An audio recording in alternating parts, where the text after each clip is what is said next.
이기는 자가 있으면 지는 자가 있는 것이고 성공하는 것이 있으면 실패하는 것도 있기 마련입니다. 교회가 가진 역사도 이렇게 상대적인 부분이 많았습니다. 흥할 때가 있고 망할 때도 있었습니다. 초대교회 시작은 작고 연약했지만 하나님이 크신 은혜의 역사였습니다.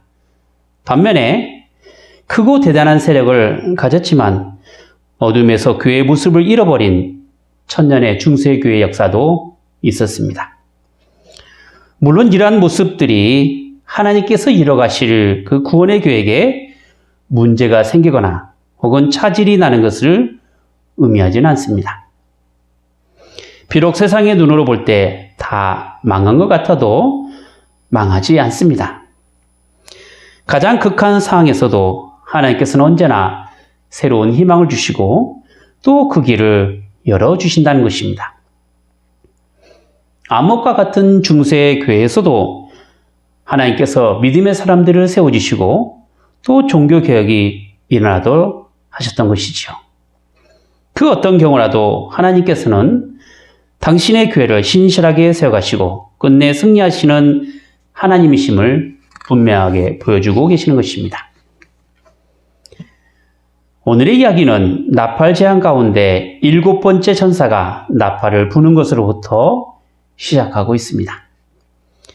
요한계시록에서의 재앙은 이 세상에 내리시는 하나님의 심판과 관련되어 나타납니다. 하늘로부터 하나님의 심판이 이 땅에 존재하는 모든 것들을 향한 재앙이 되는 것이죠. 그러므로 이 땅에 살아가는 모든 피조물은 피할 수 없는 하나님의 심판을 받아야만 합니다. 심지어 하나님의 택한 믿음의 사람들도 역시 하나님께서 내리시는 재앙에 영향을 받을 수밖에 없는 것입니다.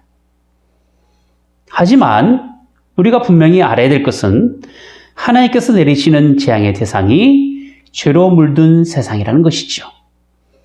하나님을 대적하며 악을 일삼는 사단의 세력들이 심판의 대상이 되기 때문에 하나님의 어린 양이 인을 떼실 때에도 그리고 천사가 나팔을 불 때에도 언제나 악의 세력들을 심판하시기 위한 하나님의 재앙이 된다라는 사실을 우리가 잘 알 필요가 있는 것입니다.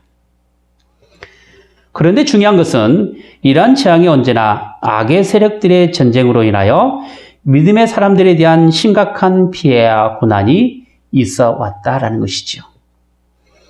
마지막 시대에 일어나는 여러 가지 재앙의 현상은 악의 세력들이 하나님을 대적하며 일어나는 여러 가지 모습들이기 때문에 고스란히 믿는 신자들도 당할 수밖에 없는 현실이 되고 만 것입니다. 그래서 때로는 고난과 역경을 견디지 못하여 마지막에 배교하는 일이 일어나기도 하고 끝까지 참고 잘 견디다가 죽음에 이르는 경우가 있기도 했던 것입니다. 우리는 그것을 순교라고 말하죠. 정말로 이러한 환난의 모습은 마지막이 가까우면 가까이 올수록 더욱 더할 것입니다. 그러나 세상 마지막은 우리에게 늘 절망으로만 남지 않습니다. 갈수록 힘들고 어려운 세상이지만 이 세상을 향한 환난의 끝에는 믿는 사람들의 소망이 분명하게 이루어진다라는 사실을 우리는 잘 알아야만 합니다. 자, 보세요. 하나님의 어린 양이 인을 뗄 때에 인의 재앙 끝에서도 세상은 멸망을 향했지만 성도들에게는 반면에 소망으로 가득 찼다라는 것입니다. 요한계시록 7장 16절과 17절 말씀을 보면 저희가 다시 줄이지 아니하며 목마르지 아니하고 해나 아무 뜨거운 기온에 상하지 아니할지니 이는 보좌 가운데 계신 어린 양이 저희의 목자가 되사 생명수 샘으로 인도하시고 하나님께서 저희 눈에서 모든 눈물을 씻어주실 것이미로라 했습니다. 오늘 본문 1절에도 이렇게 시작하고 있습니다. 7째 천사가 나팔을 불매 하늘에 큰 음성이 나서 가로되 세상 나라가 우리 주와 그 그리스도의 나라가 되어 그가 세세토록 왕노릇 하시리로다 했습니다. 7번째 천사가 나팔을 부는 것은 3번째 화가 나오는 것이고 이것은 나팔 재앙의 끝입니다. 하나님께서 내리시는 화가 이 세상에는 재앙이 되었지만 믿음의 사람들에게 있어서 무슨 의미로 다가왔느냐 하면 바로 소망이 이루어지는 것이고 세상 나라가 항복하는 것이고 그리스도의 나라에서 왕노릇함에 있는 것이죠. 7째 나팔과 관련된 이야기는 오늘 본문부터 시작해서 요한계시록 14장 20절까지 계속되고 있습니다. 좀 그 내용을 정리해보자면 오늘 본문은 하나님 나라가 서는 일에 대한 찬송이 나오게 되고 그리고 이후 12장부터 14장까지는 하나님 나라가 굳게 서게 되는 여러 과정을 소개하고 있습니다. 그래서 여자와 용과의 영적 전쟁이 나오게 되고 또 어린 양이 나오고 하나님의 택한 14만 4천 명과 관련된 이야기로 전개하고 있는 것이죠. 그리고 이렇게 하나님 나라가 서게 되는 여러 과정은 15장부터 16장에 나오는 7대접의 재앙이 끝나고 난 후에 17장과 18장에 나오는 최후 하나님의 심판인 바벨론의 멸망과 연결시켜서 또 생각해 볼 필요가 있을 것입니다. 자, 중요한 것은 3번째 화인 7째 나팔의 재앙으로 나타난 하나님의 심판이 세상 나라가 더는 사단 마귀의 권세 아래에 있는 것이 아니라 영원 무궁토록 하나님께서 다스리시는 나라가 될 것임을 확인하고 있다라는 것입니다. 하나님의 심판이 최종적으로 이루어진 날이 믿는 사람들에게 있어서는 구원이 날이 된다. 이런 신앙의 내용은 당시 초대교회 성도들에게는 엄청난 위로가 되고 또 큰 소망이 되었던 것입니다. 한번 보세요. 당장 초대교회 그들 앞에는 환란이 닥쳐오고 있었습니다. 죽음의 위협을 받아야만 했었습니다. 그리고 이런 환란은 자신의 신앙을 지키며 싸워야 할 영적 싸움에서 말미암아 이루어진 일이기도 했습니다. 자신의 믿음을 지키며 예수 그리스도의 증인된 삶을 살아간다는 것의 대가가 바로 환란이고 핍박이고 죽음이었기 때문에 고난 뒤에 오는 그 어떤 위로나 소망이 그들에게 분명하지 않게 된다면 아무래도 그들이 가지고 있는 믿음을 지켜나가기란 그리 쉬운 일이 아니었던 것이죠. 하지만 당장 당하는 어려움을 교회가 극복할 수 있었던 가장 큰 이유는 바로 예수 그리스도를 믿는 믿음으로 얻는 구원이었습니다. 죽음을 두려워하지 않을 수 있었던 것도 바로 하나님 나라에 대한 소망이 있었기 때문이죠. 요한은 아시아의 7교회를 향하여 이런 간절한 신앙이 결코 헛되지 아니하다라는 사실을 환난 뒤에 오는 하나님의 구원을 분명히 함으로써 하나님의 말씀으로 위로를 주고 있는 것입니다. 7째 나팔의 재앙은 세상 나라가 그리스도의 나라가 되어 영원히 왕노릇한다라는 선포이기도 합니다. 그리고 이러한 하나님 나라에 대한 선포는 24장로의 찬양을 통하여 더욱 하나님께 영광을 돌리게 되지요. 17절과 18절 말씀입니다.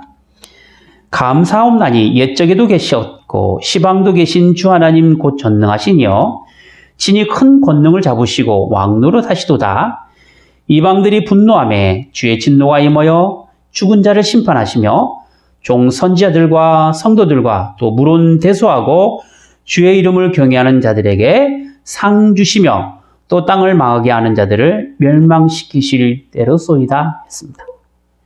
자, 여기에 등장하는 24장로들은 하나님의 어린 양이 인을 떼실 때 있었던 장로들이죠.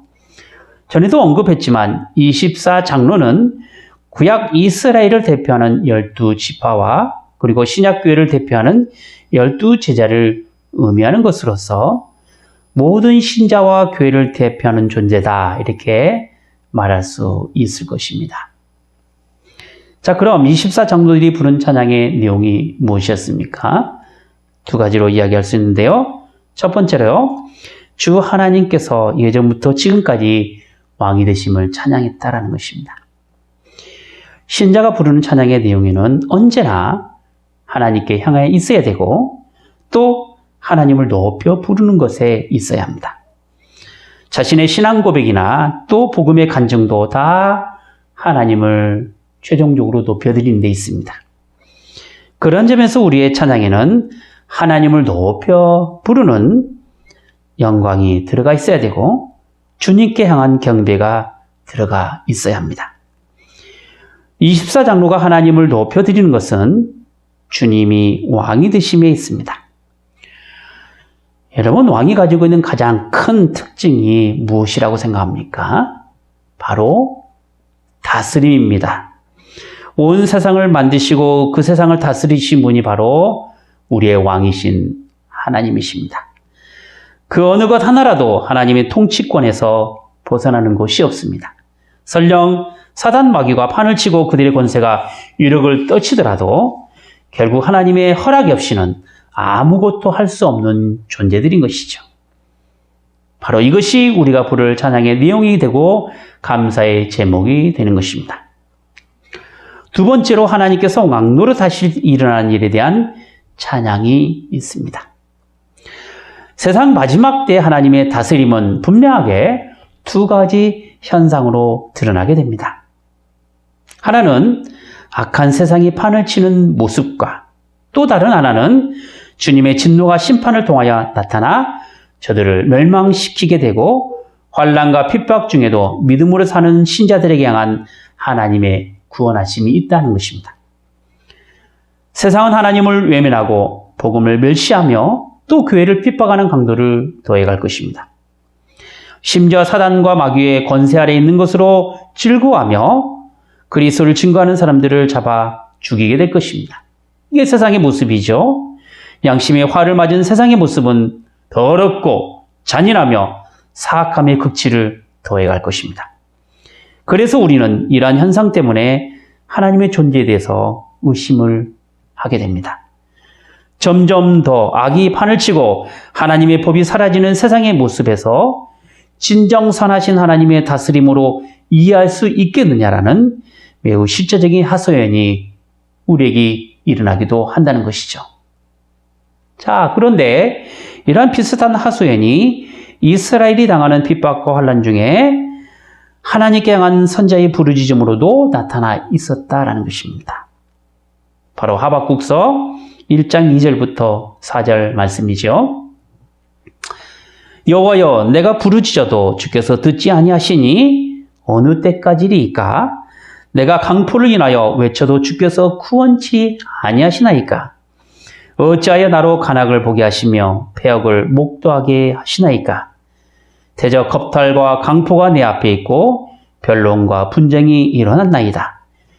이러므로 율법이 해이하고 공의가 아주 시행되지 못하오니 이는 악인이 의인을 에워쌌으므로 공의가 굽게 행함이니이다. 이스라엘이 하나님께서 어찌 당신의 나라가 이 지경에 이르기까지 그냥 내버려 두느냐는 것이죠. 흡사, 오늘날 일어난 여러 가지 불합리하고 또 불의하고 거짓되고 혼탁한 세상을 보는 것 같지 않습니까? 도무지 하나님의 선한 것이라는 것이 눈 씻고 찾아보도 없는 세상으로 보인단 말이지요. 이런 하소연에 하나님께서 하박국 선지자에게 주신 말씀이 무엇입니까? 우리가 너무 잘 알고 있는 말씀입니다. 바로 하박국 3장 17절부터 19절 말씀이죠. 비록 무화과나무가 무성치 못하며 포도나무에 열매가 없으며 감람나무에 소출이 없으며 밭에 식물이 없으며 우리의 양이 없으며 외양간에 소가 없을지라도 나는 여호와를 인하여 즐거워하며 나의 구원의 하나님을 인하여 기뻐하리로다. 주 여호와는 나의 힘이시라. 나의 발을 사슴과 같게 하사 나로 나의 높은 곳에 다니게 하시리로다 했습니다. 하박국의 기쁨과 즐거움이 어디에 있었습니까? 지금 나타난 세상의 모습이 아니지 않습니까? 비록 힘들고 어려운 현실이지만 구원의 하나님으로 인하여 기뻐하고 즐거워할 수 있었던 것입니다. 가장 안전하고 높은 구원의 자리로 옮겨주시는 그 하나님을 믿는 믿음이 이 험한 세상을 이기고 살아가는 힘이 될 수 있었던 것입니다. 하나님께서 이 세상을 다스리실 때 모든 것이 다 좋게 나타나고 모든 것이 다 평화롭고 모든 것이 다 행복한 상태가 되면 얼마나 좋겠습니까마는 그렇게 되지 않습니다. 왜 그렇습니까? 그것은 아담과 하와가 죄를 범함으로 인하여 타락한 이 세상이 예수 그리스도께서 오심으로 회복되기 전까지는 여전히 죄의 영향력 아래 있기 때문에 그렇지요. 그런 점에서 하나님의 다스림에는 타락한 세상을 심판하시는 하나님의 진노와 더불어 심판의 결과에 따른 하나님의 구원하심이 동시에 있는 것입니다. 믿는 사람들이 이 세상에서 받는 환난의 성격은 악한 사단 마귀와의 전쟁으로 인한 핍박입니다. 하나님을 대적하며 죄를 지어서 나타난 결과들이 바로 심판의 모습이죠. 그래서 하나님의 진노가 있는 것이고 그로 말미암아 나타난 하나님의 구원은 바로 죄로 말미암아 악한 이 세상을 심판하시는 심판의 성격이 분명하게 나타나는 것입니다. 필연적으로 나타날 하나님의 심판에는 하나님의 진노가 이 땅에 내려지기 때문에 땅에 속한 사람은 멸망을 받게 될 것이며 하늘에 속한 사람은 새하늘과 새 땅에서 구원을 누리는 영원한 상을 받게 될 것입니다. 이것이 하나님의 다스림으로 나타날 현상이 되는 것이죠. 요한은 하나님의 마지막 심판과 세상의 끝의 모습이 어떠한지에 대해서 하늘의 환상으로 본 모습을 19절에 이렇게 기록하고 있습니다. 이에 하늘에 있는 하나님의 성전이 열리니 성전 안에 하나님의 언약궤가 보이며 또 번개와 음성들과 내성과 지진과 큰 우박이 있더라. 세 번째 화는 하나님의 마지막 심판입니다. 그리고 마지막에는 모든 것이 드러나게 됩니다. 요한이 마지막 하나님의 심판 때 하늘의 환상을 보게 된 것은 하늘의 모든 것이 보이게 되는 것을 의미하기도 합니다. 그래서 요한은 하늘의 환상을 설명하기 위하여 구약의 이미지를 사용하게 되었는데 바로 성전 묘사인 것이죠. 하늘에 있는 성전이 열리고 그 성전 안에 있는 모든 것을 볼 수 있게 된 것입니다. 성전은 아무나 들어갈 수 있는 곳이 아니죠. 또 아무나 볼 수 있는 곳도 아닙니다. 하나님께 제사를 지내기 위해서만 들어갈 수 있으며 특별히 성소와 지성소는 제사장만이 들어갈 수 있었던 것입니다. 그만큼 성전은 거룩한 곳이었죠. 그런데 그런 거룩한 성전 안에 있는 것을 요한이 본 것입니다. 요한이 성전 안에서 본 것이 무엇입니까? 바로 성전 안 지성소에 있는 하나님의 언약궤입니다. 언약궤는 하나님의 다스림과 하나님의 약속 그리고 하나님의 임재를 상징합니다. 하나님께서는 구약의 언약궤를 통하여 임재하셨고 이스라엘을 친히 인도하셨습니다. 이스라엘이 광야에서 낮에는 구름기둥으로 밤에는 불기둥으로 인도하심을 받았을 때 바로 언약궤를 통해서 나타나셨던 것입니다. 그런데 이렇게 중요한 언약궤가 요한에게 보였다라고 말하는 것은 거룩하신 하나님께서 분명하게 나타나신다는 사실을 알리기 위함인 것입니다. 하나님께서 마지막 때에 어떻게 나타나신다고 했습니까? 심판하신 분으로 나타난다고 했지 않습니까? 그래서 하나님의 언약궤를 이야기하면서 요한은 심판의 상징인 번개와 음성과 우레와 지진과 우박을 함께 언급한 것입니다. 오늘 본문은 우리에게 중요한 의미를 담고 있습니다. 그것은 바로 큰 환난의 모습이 더하면 더할수록 믿는 사람들은 구원으로 더 가까이 가게 된다는 사실을 말이죠. 그래서 하나님께서는 마지막 심판으로 이 세상을 심판하시고 또 동시에 세워가실 하나님 나라 안에 믿음의 사람들을 부르시고 구원의 풍성한 삶을 주신다는 것입니다. 세상의 멸망이 오히려 믿는 사람들에게는 천국의 소망을 더욱 분명하게 해준다는 것입니다. 요한이 본 환상은 하나님 심판에 대한 환상입니다. 그것도 성전 안에 있는 언약궤를 통하여 하나님의 임재를 나타내고 있다라고 하는 것은 모든 것이 완전하게 이루어질 하나님 나라를 소망하는 성도들에게 있어서 큰 위로와 확신을 심어준다는 것입니다. 비록 세상은 재앙으로 인하여 멸망을 할 것이지만 새하늘과 새 땅을 소망하는 믿음의 사람들에게는 영광된 나라에 영원히 살아가게 되는 것입니다. 이것이 이 땅에서 고난 가운데 믿음으로 지키며 살아가는 신자들에게 주시는 하늘의 보상이 되는 것이죠. 우리는 이 땅에 속하지 않고 저 하늘에 속해 있습니다. 빌립보서 3장 20절에 보면 오직 우리의 시민권은 하늘에 있는지라 거기로서 구원하는 자 곧 주 예수 그리스도를 기다리노니 했습니다. 비록 이 땅에서의 삶을 살아가고 있지만 우리 시민권은 저 영원한 하나님 나라에 있다는 것입니다. 그래서 우리는 이 땅에서 하나님 나라를 소망하며 우리의 구원주가 되시는 예수 그리스도께서 다시 오실 것을 기다리는 것입니다. 그러므로 우리의 현재 삶이란 마땅히 하늘에 속한 사람답게 또 구원받은 사람답게 예수 그리스도 안에서 영원한 생명을 소유한 사람으로 살아가야 합니다. 그것은 바로 구원의 기관으로 세워지신 교회를 온전하게 세워가는 데 있습니다. 교회는 하나님의 부르심에 믿음으로 반응하는 사람들입니다. 이렇게 하나님께서 우리를 교회로 부르시고 친히 성령께서 교회된 우리를 성전 삼으신 것입니다. 이제 성전된 우리는 교회로서 세상 앞에 거룩하게 있어야만 합니다. 세상 더러움과 욕됨과 사악함에 따라가지 말아야 할 것이며 그들과 결탁해서도 안 됩니다. 물론 이러한 일을 하려고 할 때는 우리는 분명히 고난과 어려움을 겪게 될 것입니다. 심지어 예수를 믿는다는 것으로 순교를 당할 수도 있습니다. 어쩌면 도중에 힘들어서 포기할 마음이 생길 수도 있을 것입니다. 하지만 우리가 이러한 일을 감당해야만 하는 분명한 이유가 있습니다. 그것은 바로 하나님을 대적하며 믿는 사람들에게 고난을 주었던 저 원수 사단 마귀가 하나님의 형벌을 받게 되기 때문입니다. 그리고 이러한 하나님의 심판은 이후에 우리에게 있어서는 의의 면류관인 상으로 주어지게 된다는 것입니다. 그래서 고린도후서 4장 17절 말씀을 우리는 기억할 필요가 있습니다.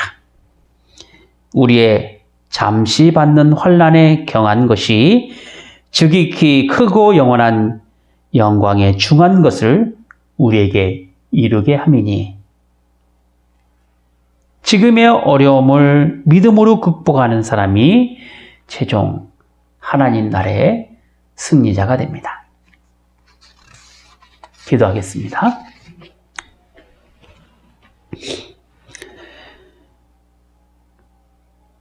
거룩하신 하나님 아버지, 이 세상에 살아갈 소망이 없는 사람들에게 향한 하나님의 말씀은 언제나 저희를 거룩한 교회로 부르시고 하나님의 자녀로 삼아주셨다라는 놀라운 사실을 잘 알아 구원의 생명으로 살아가는 것에 있음을 늘 가르치시옵나이다. 그리고 또한 자신의 죄에 대한 참회와 더불어 악한 원수로 인하여 힘들고 괴로운 인생이라도 저희의 구원이 되시는 예수 그리스도 안에서 믿음으로 견디며 살아가는 것에 있사옵나이다.